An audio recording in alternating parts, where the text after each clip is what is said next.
Assalamualaikum warahmatullahi wabarakatuh. Halo semuanya. Perkenalkan, nama saya Oktaviana Palupi dari kelas 1C Pendidikan Ekonomi dengan NIM 12210621302. Saya berasal dari Fakultas Tarbiyah dan Keguruan Universitas Islam Negeri Sultan Syarif Qasim Riau.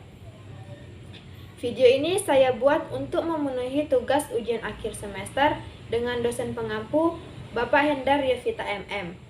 Dalam video ini, saya akan menjelaskan materi yang berjudul Fungsi Investasi Waktu dan Uang dan Faktor yang Mempengaruhinya. Fungsi investasi waktu dan uang dan faktor yang mempengaruhinya. Yang pertama yaitu teori investasi. Investasi adalah segala sesuatu yang dilakukan untuk meningkatkan kemampuan sehingga dapat menambah nilai kegunaan hidup. Investasi dapat berbentuk fisik seperti keterampilan dan pendidikan, dan non-fisik seperti emas, rumah, tanah, dan saham. Dalam teori ekonomi makro, yang termasuk investasi adalah investasi barang modal, bangunan atau konstruksi, dan persediaan barang yang masih baru.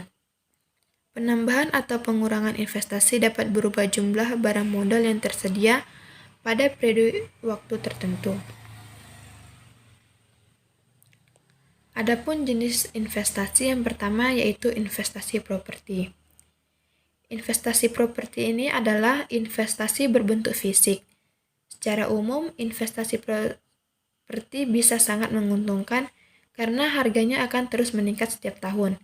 Contoh dari investasi properti adalah membeli tanah dan membeli rumah yang kemudian bisa dijual atau disewakan.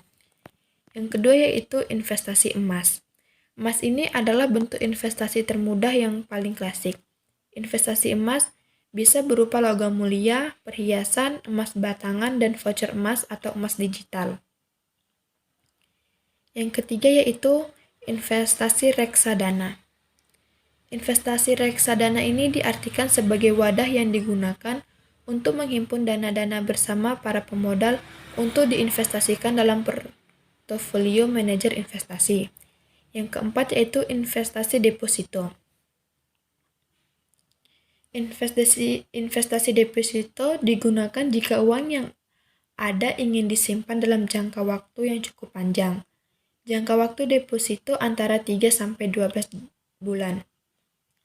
Jenis deposito yang bisa dipilih generasi milenial yaitu deposito berjangka, sertifikat deposito, dan deposito on call.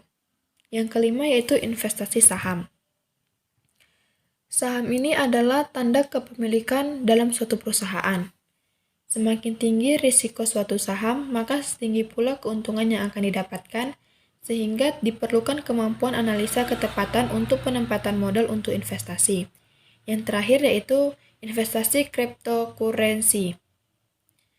Saat ini cryptocurrency atau mata uang kripto semakin dikenal masyarakat untuk dijadikan jenis investasi. Cryptocurrency tidak memiliki nilai wajar yang jelas. Cara termudah untuk melakukannya adalah membeli koin. Koin adalah koin yang digunakan banyak orang saat ini adalah memiliki potensi yang lebih masif di masa depan. Demikian dikutip dari buku Momento Teknik Trading Cryptocurrency oleh Alif K. Fungsi investasi dan uang. Fungsi investasi waktu dan uang ada dua. Yang pertama yaitu menentukan preset value atau nilai sekarang, yaitu nilai uang saat ini dan yang akan diterima pada waktu yang akan datang. Yang kedua yaitu menentukan future value atau nilai masa mendatang, yaitu menentukan nilai uang yang akan didapat di masa mendatang. Faktor yang mempengaruhi investasi. Faktor yang mempengaruhi investasi ada dua, yaitu yang pertama, keuntungan atau tingkat pengembalian yang diharapkan. Tingkat pengembalian investasi atau keuntungan dipengaruhi oleh kondisi internal dan eksternal perusahaan. Yang pertama yaitu kondisi internal perusahaan. Kondisi internal perusahaan yang mempengaruhi tingkat pengambilan investasi adalah kualitas sumber daya manusia, teknologi yang digunakan, dan tingkat efisiensi perusahaan tersebut. Yang kedua adalah kondisi eksternal Perusahaan kondisi eksternal, perusahaan yang mempengaruhi tingkat pengembalian atau keuntungan adalah kebijakan pemerintah, faktor sosial, tujuan politik, dan keamanan, dan pertumbuhan ekonomi domestik maupun internasional. Yang kedua yaitu biaya investasi. Biaya yang dikeluarkan di awal kegiatan investasi disebut dengan biaya investasi. Biaya investasi biasanya diikuti oleh biaya operasional yaitu biaya rutin setiap tahun selama umur investasi, seperti biaya tetap dan biaya variabel. Biaya tetap atau fixed cost adalah biaya produksi yang jumlahnya tetap seperti biaya untuk gaji sewa gedung dan lain-lain. Sekian video yang dapat saya sampaikan. Lebih dan kurangnya saya meminta maaf. Wassalamualaikum warahmatullahi wabarakatuh.